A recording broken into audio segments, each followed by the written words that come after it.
The heavy, humid air of Port Moresby did little to muffle the gasp that escaped Mrs. Anya's lips. Standing in the doorway of the small bungalow was not the vibrant young woman she'd known, but a haunting spectre. Ilara's once bright eyes were hollowed caves in a face stretched too thin over sharp bone. The cheerful floral dress she wore hung on her frame like a shroud on a scarecrow. "My child," Anya breathed, her voice thick with dread. She didn't wait for an invitation, pushing gently past Ilara into the dim interior. The stench of neglect hit her first, stale air and something sour. "You are vanishing before my very eyes. When was the last time you tasted a proper meal?" "I eat, Mrs. Anya," Ilara murmured, her voice a wisp of its former melody. She wrapped her arms around herself, a defensive, bird-like gesture. "Kale makes sure of it." Mrs. Anya's keen eyes swept the living room. The cheerful prints she remembered were gone. A chair lay on its side, one leg splintered. A dark, fist-sized hole punctuated the plaster wall beside the doorway. In the corner, a shattered mirror reflected the room's misery in 100 jagged pieces. Ilara's past was written in the ruins of her present. 6 months earlier, the beginning. The air in the small Lutheran church in La was thick with the scent of frangipani and hope. Ilara stood before the old, gilt-framed mirror in the vestry, her mother, Lena, fussing with the lace train of her gown, a family heirloom worn by her grandmother on a long-ago voyage from Germany. "You look like a vision, my darling," Lena whispered, her eyes shimmering. "Your father would be so proud." Ilara's fingers found the small, cool gold locket at her throat, her father's final gift before the cancer took him. Inside, a tiny photo of them smiled back, beside the engraved words, "My precious girl." His last words echoed in her heart, "Ilara, never let any man make you feel ordinary. You are gold, my child. Pure gold." Her older brother, Ben, peeked in, his broad face breaking into a wide grin. "Ready, little bug?" he asked, using the childhood nickname he'd given her when he'd walk her to school, fiercely protective even then. "I'm ready," Ilara said, her smile genuine but her stomach aflutter with nerves. The church was packed. Her best friend since primary school, Sophia, beamed from the front row. And at the altar stood Kale, tall and impossibly handsome in his crisp suit. His eyes, a warm brown, had promised her the world from the moment they'd met 6 months prior at a friend's wedding. He was a foreman at a logging company, strong, decisive, and he had swept her off her feet with a whirlwind of attention, lavish gifts, and promises of a future filled with adventure. "Do you, Ilara, take Kale to be your lawfully wedded husband?" the pastor asked. "I do," she whispered, her heart full. As he slipped the ring on her finger, Kale leaned in. "You're mine now, Ilara. Forever." The possessiveness in his tone sent a faint, cold trickle down her spine, but it was quickly washed away by the applause and the sweetness of his kiss. The reception was a blur of dancing and laughter. "I can't wait to get you home, Mrs. Solis," Kale whispered in her ear, his breath warm. Ilara blushed, trusting in the beautiful mystery of the wedding night her mother had hinted at with gentle smiles. Their new bungalow in Port Moresby was a dream. Lena and her aunts had filled it with candles and fragrant petals. "It's perfect," Ilara sighed. "Not as perfect as you," Kale said, but his voice had a new, rough edge to it. He nodded toward the bedroom. "Go get ready." Ilara changed into the silk nightgown, her hands trembling with anticipation and nervousness. When she emerged, Kale was sitting on the edge of the bed, his gaze not loving, but appraising. Predatory. "Come here." It was a command. "Kale, can we just talk for a while? Maybe just hold each other first." "Talk." He barked a laugh that held no warmth. "We're married, Ilara. This is what wives do." What happened next was a brutal erasure of every gentle expectation. It was not the loving union her mother had described. It was a conquest. When she cried out, he clamped a hand over her mouth. When she pleaded for him to stop, he hissed into her ear, "You're my wife. This is your duty." By morning, she felt shattered. Her gown was torn, the sheets stained. She hid in the bathroom, clutching her locket, muffling her sobs while Cale slept the peaceful sleep of the righteous. The knock came at 8. Lena and Ben's wife, Maria, stood there with a breakfast basket and radiant smiles. "How's our beautiful bride?" Maria chirped. Elara forced a smile. "I'm fine." But Lena's eyes, so like her own, missed nothing, the reddened eyes, the faint bruises on her daughter's arms. "Elara, are you hurt?" "No, Mama. Just tired," she lied, the words ash in her mouth. Cale emerged, stretching. "Good morning. My wife is just a little worn out from last night," he said with a wink that made Elara's stomach turn. The women laughed, but Lena's smile didn't reach her eyes. After they left, Cale's affable mask dropped. "You did good not saying anything stupid," he said, pulling her close in a parody of an embrace. "Keep it that way." The descent. The first month was a slow, horrifying acclimatization to hell. The nightly assaults continued, each one chipping away at her spirit. When she hesitantly said no, his anger was swift. "Other women don't complain like this. Maybe there's something wrong with you." She began to believe him. By day, he was the perfect husband, attentive, doting, the envy of their new neighborhood. "You're so lucky, Elara," Sophia would sigh. "Cale adores you." The words built a beautiful, invisible prison. How could she tell her friend the truth? The shame was a cage all its own. When she missed her period, a fragile hope sparked. A baby. Maybe this would soften him, would make him see her as more than a possession. She prepared his favorite meal, muumuu, and wore a dress he liked. "Cale, wonderful news," she said. "We're going to have a baby." He stopped chewing. The look on his face was not joy, but cold fury. "A baby? Already?" "Yes. Isn't it?" "No," he stood, his chair screeching. "I'm not ready for this." "You'll get rid of it." The world tilted.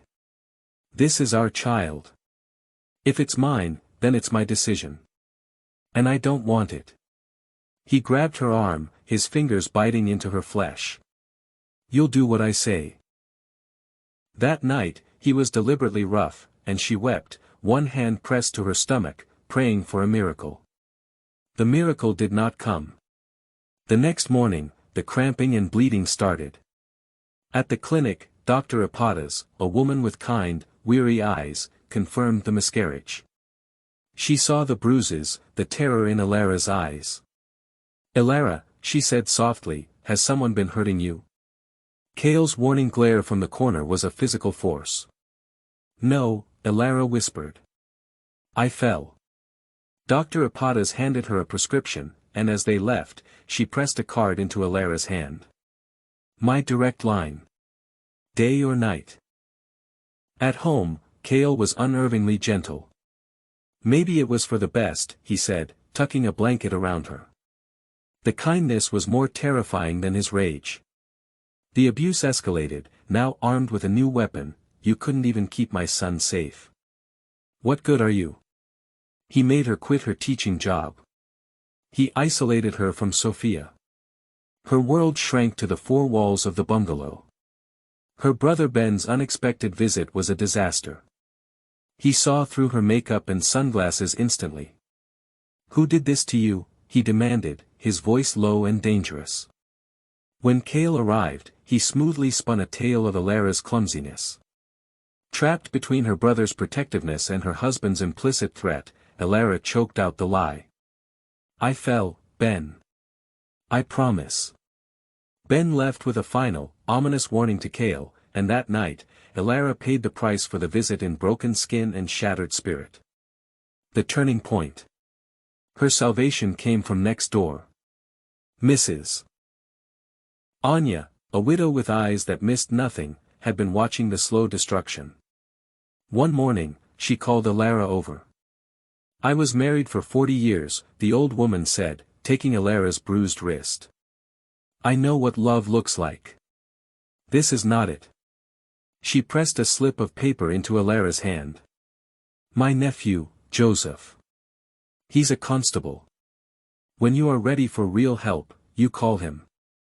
The paper became a secret talisman, a tiny ember of hope hidden in her shoe. When she discovered she was pregnant again, terror outweighed joy.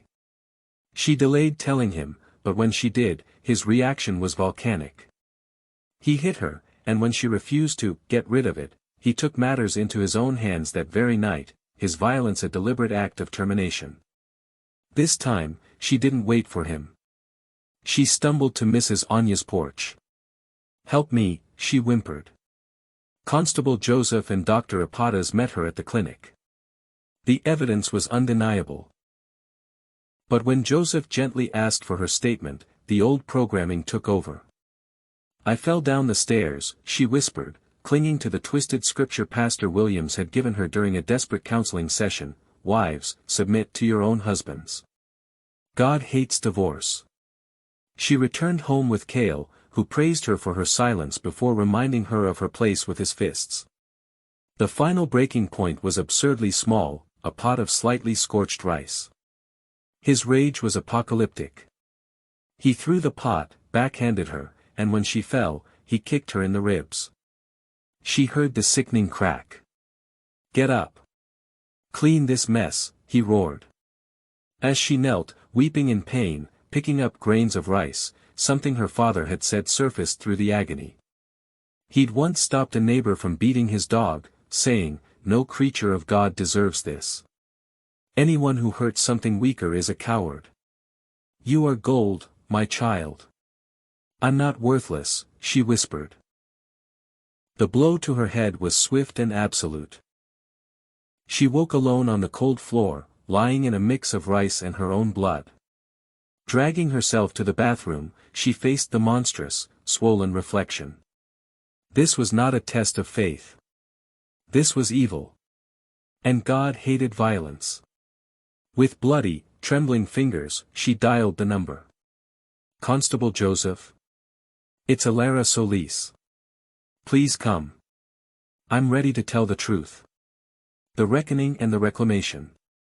The trial was brutal. Cale's lawyer painted her as mentally unstable, a depressed woman who self-harmed. But the evidence was undeniable: Dr. Apatas's meticulous records, Mrs. Anya's testimony, Sophia's heart-wrenching account of watching her friend disappear, and Ben's furious regret. When the lawyer asked why she had stayed so long, Alara answered with a new, hard-won strength. "I was taught that submission meant endurance at any cost.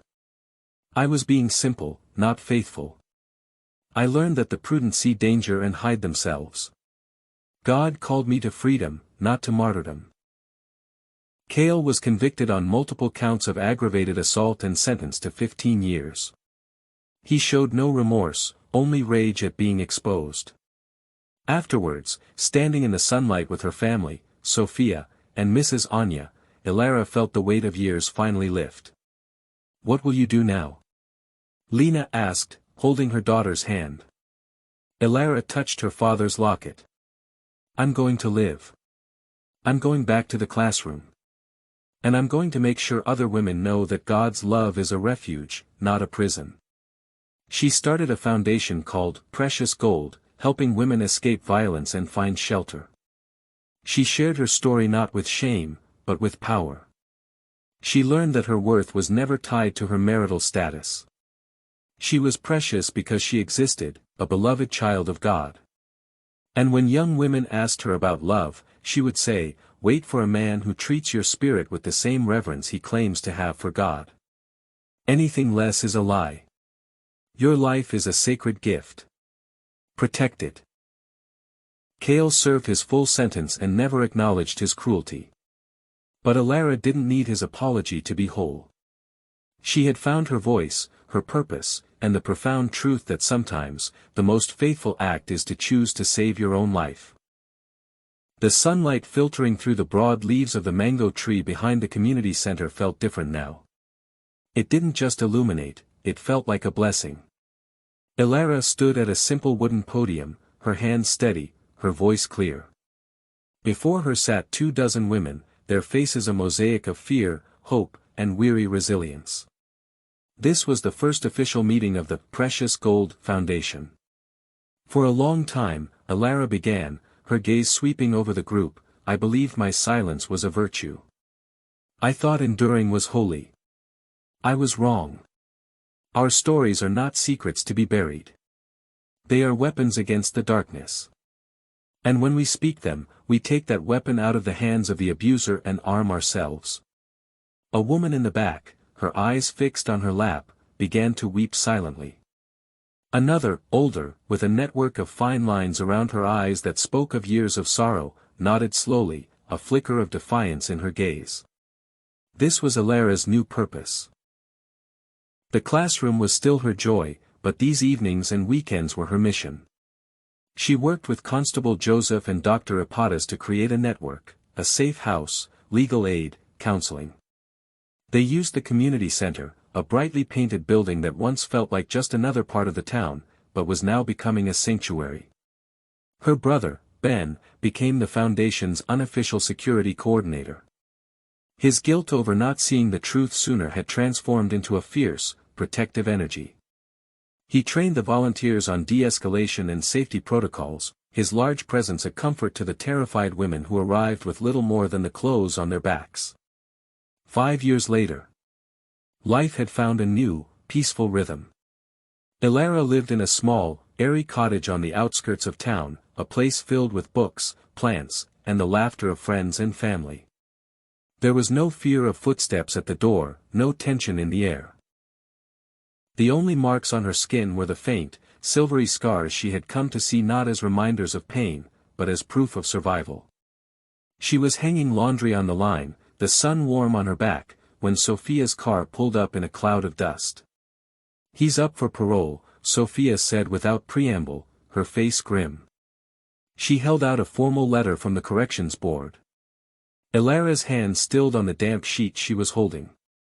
The air, which had felt so warm moments before, suddenly chilled. 5 years of peace could feel like a lifetime, but the mention of him could collapse it all in an instant. "I know," Elara said calmly, taking the letter. She had been expecting it. "They notified me last week." "And?" Sophia's voice was sharp with anxiety. "What are you going to do?" "You have to go to the hearing. You have to tell them he's a monster." Elara finished pinning the sheet, her movements deliberate. The woman he hurt would have gone to that hearing shaking with fear, begging them to believe her. The woman I am now doesn't need to. Sophia stared at her, bewildered. "But, he could get out." "He won't," Elara said, turning to her friend with a small, confident smile. "My testimony is on record. Dr. Ipatas's reports are on record. The conviction stands. My presence there wouldn't add anything new. My absence, however, speaks volumes. It says he holds no power over me anymore. My life is not a reaction to his. My peace is not dependent on his imprisonment."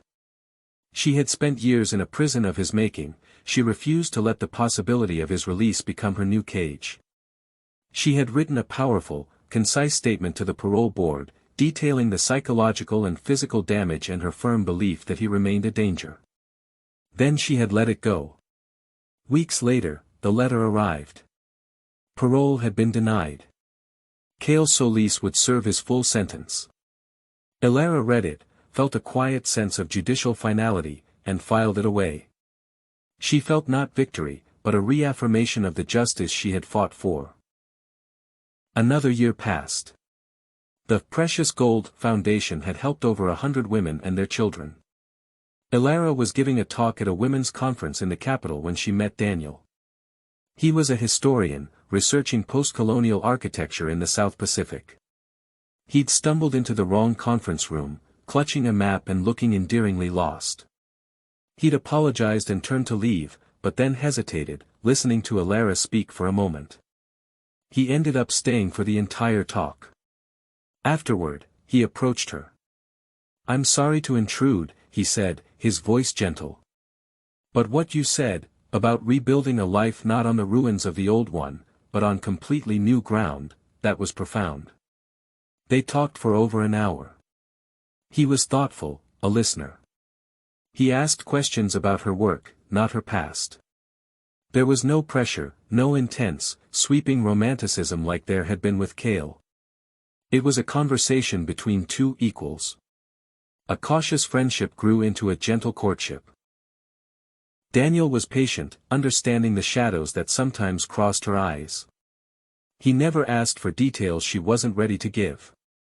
He showed his character in small ways, his respect for her independence, his genuine interest in her students and her foundation work, the way he always kept his promises.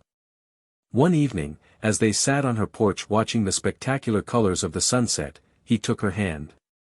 "Elara," he said, his tone serious. "I know your history is complicated. And I would never ask you to forget it or to trust blindly. But I want you to know that I see your strength, your compassion, and your incredible heart. I'm falling in love with the woman you are today. There's no rush. There's just me, telling you the truth." Tears welled in Elara's eyes, but they were not tears of fear or sadness. They were tears of recognition. This was what her father had meant. This was what real love felt like, safe, respectful, and freeing. On a warm spring day, 10 years after she had fled her old life, Elara stood before a different kind of gathering. This time, it was in her mother's garden, surrounded by blooming orchids and the people she loved most. Ben stood beside her, beaming. Sophia was her matron of honor, dabbing at her eyes. Before her stood Daniel, his love for her shining plainly in his face. She wore a simple, elegant dress, not white, but a deep gold. At her neck was her father's locket. As she said her vows, her voice didn't waver.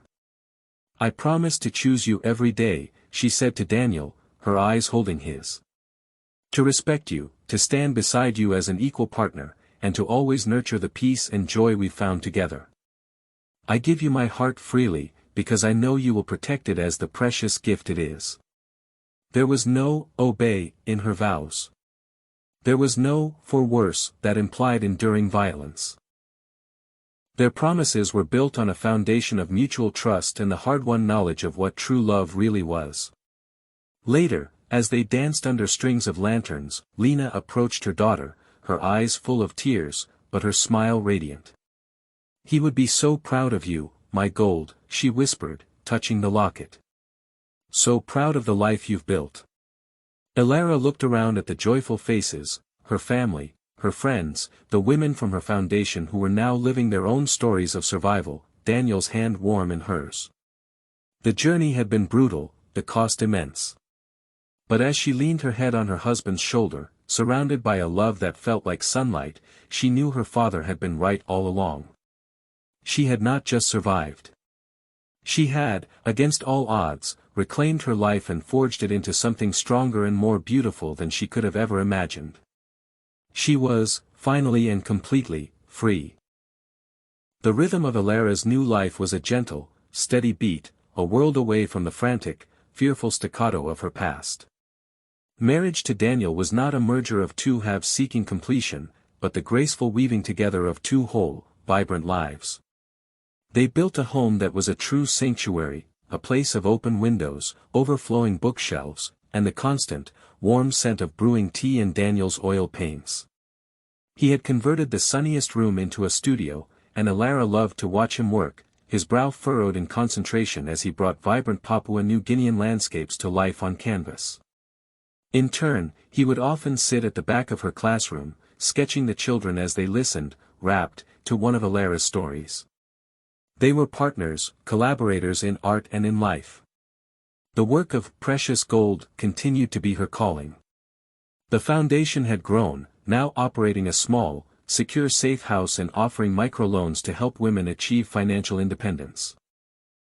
Elara was no longer just a survivor sharing her story, she was a respected advocate, occasionally consulted by local officials on matters of domestic policy.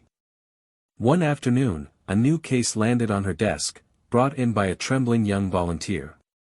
The woman's name was Anya, a coincidence that made Alara's breath catch. She was perhaps 19, with eyes that held the same hollowed-out terror Alara remembered from her own reflection.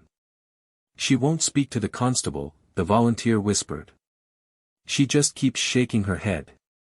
But she asked for you by name." Alara found Anya curled in a chair in the quiet room, wrapped in a blanket despite the heat. She approached slowly, not with pity, but with a calm, solid presence. "Anya? I'm Alara. They said you wanted to see me." The girl looked up, her gaze darting around the room before settling on Alara's face. She didn't speak for a long time. Then, her voice a raw scrape, she said, He says it's my duty. That the Bible says I must submit." The old, familiar script. A coldness settled in Alara's stomach, but it was followed by a surge of fierce determination. She pulled up a chair and sat, not too close. "I have heard that too," Alara said softly. "It is a heavy burden to be told that God wants you to suffer." Anya's eyes widened, as if expecting an argument. Alara simply reached into the collar of her blouse and pulled out her father's locket. She clicked it open, showing the tiny, faded photo and the engraving. "My father gave this to me. He told me I was precious, like gold. For a long time, I let someone make me feel like I was worthless. I believed it was my cross to bear." She closed the locket and held it in her palm.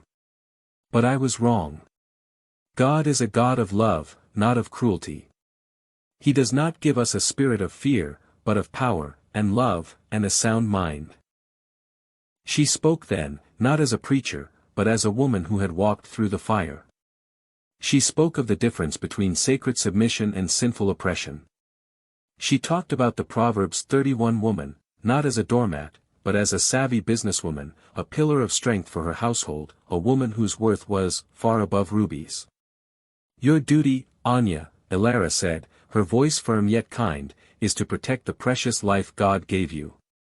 Sometimes the most faithful thing we can do is to remove ourselves from a place of evil." It took 3 more meetings, but Anya finally agreed to give a statement to Constable Joseph, with Alara by her side. As they walked out of the police station, the young woman stopped and looked at the sky, taking a deep, shuddering breath, as if breathing free air for the first time. "It feels like I'm betraying him," she whispered. "No," Alara said, putting an arm around her shoulders. "You are finally being faithful to yourself." The uninvited ghost. The past, however, has a long shadow. Cale Solis was released after serving his full 15-year sentence. Alara learned of it from a terse phone call from Constable Joseph. She thanked him, hung up, and stood perfectly still in her kitchen, her hand resting on the cool countertop. Daniel found her there minutes later, sensing the shift in the air. "Alara?" she told him. The fear was a phantom limb, a twinge of an old, amputated pain.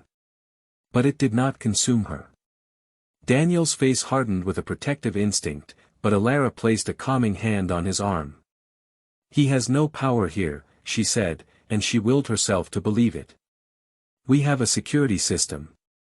Ben knows. Joseph knows. We live our lives." For weeks, she was hypervigilant. Every unexpected sound, every car that drove too slowly past the house, made her heart jump. But Cale never appeared. Rumor had it he'd left Port Moresby, gone back to his family's village in the Highlands, a man diminished and shrouded in shame. The ghost, it seemed, had chosen to haunt other grounds. A different kind of legacy. The final letting go came in a most unexpected way. Alara and Daniel had decided to try for a child. The doctors had been cautious, the internal damage from her past was significant. It might not be possible, they said. For Alara, the prospect was fraught with old ghosts. The memory of her lost babies was a quiet, private sorrow she still carried. But this journey was different. It was filled with love, with Daniel's unwavering support through tests and disappointments, with hope instead of dread. When the doctor finally confirmed the pregnancy, Elara wept in Daniel's arms, tears of joy so profound they felt like a healing balm washing over every old wound. 9 months later, she gave birth to a daughter. They named her Lena, for Elara, mother. But as Elara held the tiny, perfect child in her arms, her finger tracing the downy softness of her cheek, she knew her daughter's second name. When her mother came to visit, tears streaming down her face as she held her granddaughter, Elara looked up at her. "Mama," she said softly. "Her name is Lena Patience." Lena Sobers broke into a fresh wave of tears, understanding the tribute to the sharp-eyed, courageous widow next door who had saved her daughter's life. Mrs. Anya, now frailier but still possessing a spirit of iron, was made the child's godmother. As baby Lena grew, the cottage filled with a new kind of music, the gurgling of a happy infant, the soothing rhythms of lullabies, and Daniel's laughter as he painted with his daughter strapped to his chest. One evening, Elara stood in the doorway of the nursery, watching Daniel gently rock their daughter to sleep. The room was painted a soft yellow, and on the wall, in letters of gold, was a single Bible verse Elara had chosen. "For you are a people holy to the Lord your God. He has chosen you to be his treasured possession." She thought of her father's locket, now tucked safely in a box for Lena Patience to have when she was older. She thought of the long, painful road that had led her here, to this moment of perfect, peaceful love. The story that had begun with a gasp of horror at a doorway had found its true ending here, in the quiet, loving gaze of a husband and the soft, trusting sigh of a sleeping child. Elara had not just survived her nightmare. She had authored a new dream, page by careful, courageous page, and filled it with a light so bright it had finally, completely, drowned out the darkness. The years folded into one another like the pages of a well-loved book.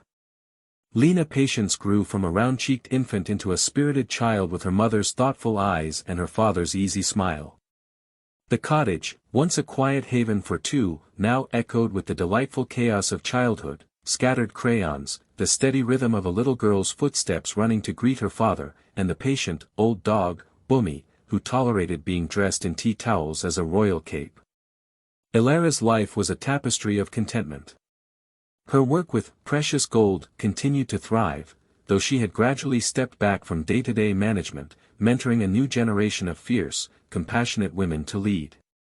She still taught, finding a special joy in guiding the children of the women she had once helped, a beautiful, unbroken circle of hope. Daniel's paintings had gained a modest following, his vibrant depictions of family life and the Papua New Guinean landscape selling in galleries as far away as Australia. His most cherished piece, however, hung above their fireplace, a portrait of Elara, not as a victim or a survivor, but simply as a woman at peace, her father's locket resting against her skin, a small, knowing smile on her lips. The letter. The past arrived not with a knock, but in a thin, official-looking envelope. It was from a solicitor in the Highlands. Cale Solis was dead. He had died alone in his village, from an illness that had taken him quickly, the letter said. There were no details, no sentimentalities. It was a matter of estate. As his legal wife, for their divorce had never been formally finalized in the complex wake of his imprisonment, Elara was technically his next of kin. He had left nothing of value, the solicitor wrote, except a small, locked metal box. According to his instructions, it was to be sent to her. A cold numbness spread through Elara's fingers. She set the letter down on the kitchen table, her eyes drifting to the window where Lena was chasing butterflies in the garden, her laughter floating on the air. Daniel came in, smelling of turpentine and fresh earth from the garden. He read the letter in silence, his jaw tightening. He looked at Elara, his gaze full of a question. "You don't have to open it," he said, his voice low. "We can have them destroy it. Send it back. It's over. He can't hurt you anymore." Elara watched her daughter, a living embodiment of the love and safety she had built. The ghost was truly gone. And yet. "I'm not afraid of a box, Daniel," she said, her voice surprisingly steady. "I'll open it. The box arrived a week later, small and rusted at the edges. It sat on the porch for a day before Alara brought it inside. She placed it on the table, and she and Daniel looked at it as if it were a dormant serpent. With a steady hand, she pried the cheap lock open with a screwdriver.